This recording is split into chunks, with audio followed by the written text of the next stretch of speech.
anak-anak pada pertemuan kali ini untuk pelayanan farmasi kelas 12 FKK mengenai pengelolaan perbekalan farmasi di instalasi farmasi rumah sakit. Lalu untuk pengelolaan perbekalan farmasi di rumah sakit ini sebetulnya ada di bab pertama, pelayanan farmasi di apotek ya. Juga sama dengan bab yang sama, pengelolaan perbekalan farmasi di apotek maupun instalasi farmasi rumah sakit. Adapun kompetensi dasarnya seperti pada sebelum-sebelumnya tentang pelayanan kefarmasian di apotek ini sama, memahami pengelolaan perbekalan farmasi di instalasi farmasi rumah sakit. Kalau sebelumnya ada di apotek itu ya bahasanya apotek, jadi skalanya kecil ya. Sedangkan ini bahasanya lebih luas di instalasi farmasi rumah sakit. Dan juga sebelumnya ada yang di gudang kabupaten atau kota madya, itu lebih luas lagi perbekalannya, cuma penyampaiannya tidak ke pasien langsung. Kalau gudang disampaikan ke para pengorder, ke pasien bukan ya. Untuk misalkan terjadi bencana alam itu langsung disampaikannya ke sana, lalu ada pegawai atau koordinasi di bidang kebencanaan lalu diberikan ke warga yang menderita. Jadi bukan sifatnya mereka bantuan sosial, bukan pasien yang karena ingin penyembuhan seperti pada umumnya orang beli obat. Kalau ini sifatnya sosial kalau di gudang. Lalu berikutnya bab keterampilannya untuk kompetensi dasar pada bab ini melakukan pengelolaan ini. Karena melakukan berarti kamu sudah pernah melakukan pengelolaan misalnya pada saat prakerin ya, baik di rumah sakit, di apotek sama aja ya anak-anak ya. Yang perlu saya sampaikan berikutnya adapun definisinya, instalasi adalah fasilitas penyelenggara pelayanan medik, pelayanan penunjang medik, kegiatan penelitian, pengembangan pendidikan, pelatihan dan pemeliharaan sarana rumah sakit. Sedangkan farmasi rumah sakit adalah seluruh aspek kefarmasian yang dilakukan di suatu rumah sakit. Jadi kesimpulannya, instalasi farmasi suatu unit suatu rumah sakit di rumah sakit di bawah pimpinan seorang apoteker dan dibantu beberapa orang apoteker ya. Misalnya kalian semua itu ya tetap naungannya apoteker, ada apoteker pendamping, asisten apoteker, dan seperti yang bertaraf SMK seperti kamu.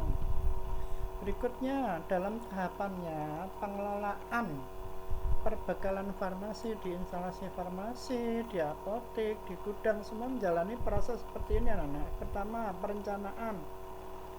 Dibaca sendiri, perencanaan adalah suatu fungsi yang memerlukan proses pengadaan pembelian farmasi di rumah sakit. Adapun tujuannya mendapatkan jenis dan jumlah perbekalan farmasi sesuai dengan pola penyakitnya. Ya, adapun tahapannya pemilihan dan penghitungan kebutuhan. Ntar kalau pemilihannya nggak sesuai, obat numpuk bisa jadi expired. Lalu perhitungan kebutuhan, banyaknya peminat obat-obatnya diorder dengan diskon besar. Ternyata perhitungannya keliru, gak jalan obatnya. Akhirnya menjadi numpuk di gudang. Nah, ini menyebabkan kerugian besar kalau pada waktu expired harus dimusnahkan. Berikutnya, pengadaan tahap kedua. Sebetulnya perencanaan pengadaan, ini pengadaan namanya pengadaan jelas harus lewat proses pembelian nanti ya, merealisasikan kebutuhan yang telah direncanakan sebelumnya melewati pembelian. Yang pertama, pembelian adalah rangkaian proses pengadaan untuk mendapatkan perbekalan farmasi. Lah kalau nggak dibeli, nggak order, ya harus ditutup aja. Menyampaikan sebuah, nah dicatat anak, kamu mencatat di buku defekta anak, ini yang habis apa sih, ini isa satu harus diorder apa aja. Misalnya menghendaki maksimal 6, ini laku keras dalam 1 bulan sampai 10, ya order 10 ya, pembeliannya dicatat dalam buku defekta. Ini bisa kamu mencatat sendiri, mungkin pernah karena sudah melewati masa prakrin. Berikutnya loh Pak, produksi. Pak, produksi bukan pabrik kok memproduksi sih Pak. Maksudnya untuk misalkan beli partai besar yang dikemas dalam botol-botol kecil. Nah ini tugas kita lah, tugas-tugas para pegawai-pegawai yang non medis ini bisa diperkerjakan di bagian logistik atau gudang. Misalkan alkohol kan dikemas 100 cc, sementara kalau beli literan bisa banyak dan lebih ekonomis, itu maksudnya produksi ya. Ini formula khusus, mutu sesuai standar, memerlukan pengemasan, tidak dijual di pasaran, kadang-kadang dikemas sendiri. Lalu penerimaan barang harus disesuaikan dengan bukti faktur resmi. Penerimaan adalah kegiatan untuk menerima perbekalan farmasi, ini harus betul-betul teliti anak, sesuai dengan yang tercantum pada faktur. Ini kalau misalnya kamu ada kekeliruan lalu harus diretur, ini prosesnya nggak semudah membalik tangan atau beli barang yang ada di pasar tradisional. Prosesnya bisa 1 minggu, harus menyiapkan lembar returnya, tanda tangan pimpinannya, maka itu anak kamu harus betul-betul teliti. Kalau memang harganya nggak mahal, lebih baik diganti aja atau minum, misalnya kalau vitamin diminum aja daripada ribet.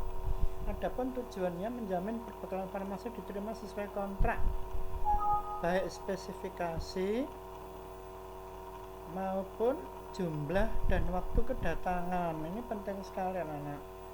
Soalnya kadang Pak apotek itu hutang dengan pasien, hutang pada pasien, sudah diinformasi sanggup datangnya jam 17, orangnya tepat sehabis maghrib datang, ternyata obatnya nggak ada, ini waktu kedatangannya dipertanyakan.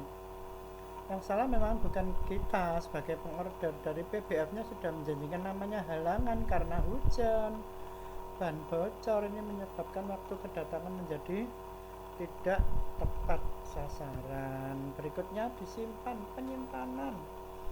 penyimpanan yang kalian ketahui ada berapa macam, berdasar apa aja, sifat farmakologisnya, alfabetiknya, lalu sediaan farmasinya betul, apalagi administrasi FIFO itu ya. Ini tujuan penyimpanan, memelihara mutu sediaan farmasi ya, terutama sesuai dengan suhu kamar, suhu dingin, ini ditempatkan di almari es, ini ditempatkan di ruang terbuka. Berikutnya menghindari penggunaan obat-obat yang tidak tepat guna, yang tidak bertanggung jawab, irasional. Berikutnya ketersediaan menjadi lebih baik, memudahkan pencarian ya. Kalau A semua, misalkan kamu Mbak bisa minta tolong ambilkan alfadrin sirup, langsung kamu di huruf A, bagian sirup, golongannya sediaannya bentuk sirup larutan di huruf A, alfadrin sirup. Jadi kamu sudah bisa gampang untuk mencarinya, memudahkan pencariannya.